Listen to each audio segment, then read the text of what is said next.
మహిళ పేద కుటుంబానికి ప్రతి మహిళ పేద కుటుంబానికి ప్రతి మహిళ పేద కుటుంబానికి ఈ ప్రపంచంలో కనీసం నీళ్లు ఫెసిలిటీస్ లేకుండా, తాగేదానికి నీళ్లు లేకుండా, స్నానం చేసుకునే నీళ్లు లేకుండా, బాత్రూమ్లు కూడా కరెక్ట్ గా లేకుండా పోతే ఇంకా ఎందుకు వీళ్ళందరూ చెప్పాలా? ఎందుకు మనం గెలిపి వల్ల? ఎందుకు వీళ్ళందరినీ ఓటు వేపి వల్ల? నేను ఓటు వేసినప్పుడు 1000 రూపాయలు ఇస్తాను, ఓటు వేయాలా? ఆ 1000 రూపాయలు నీకు మీ ఇంట్లో ఎన్ని రోజులు ఉంటుంది తల్లి?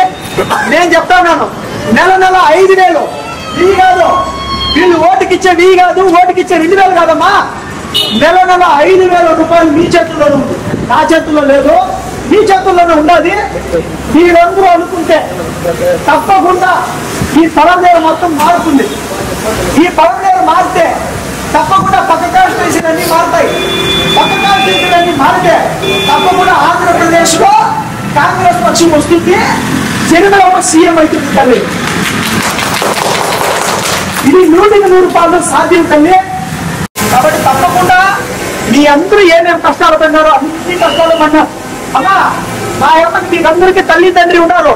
మా అమ్మ పుట్టుకతో ఒక 7 ఏళ్ల కింద మా అమ్మ నాయన చచ్చిపోయినాడు, అమ్మ చచ్చిపోయింది.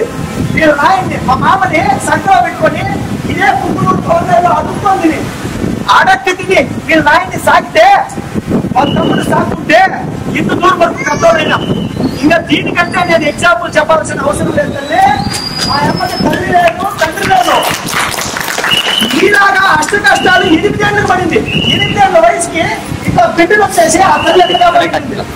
కాబట్టి ప్రతిదీ మీరు దయచేసి, నేను అందరి కష్టం తెలుసుకొని కష్టంతో తగిలి ఈ బాధలంతా మార్పు తీసుకురావాలని వచ్చింది. నేను తప్పకుండా మీకుండే సమస్యలన్నింటినీ పరిష్కరిస్తాను. ఈసారికి పరమదేవ అత్యధిక మెజార్టీతో గెలిపించుకుంటానమ్మా.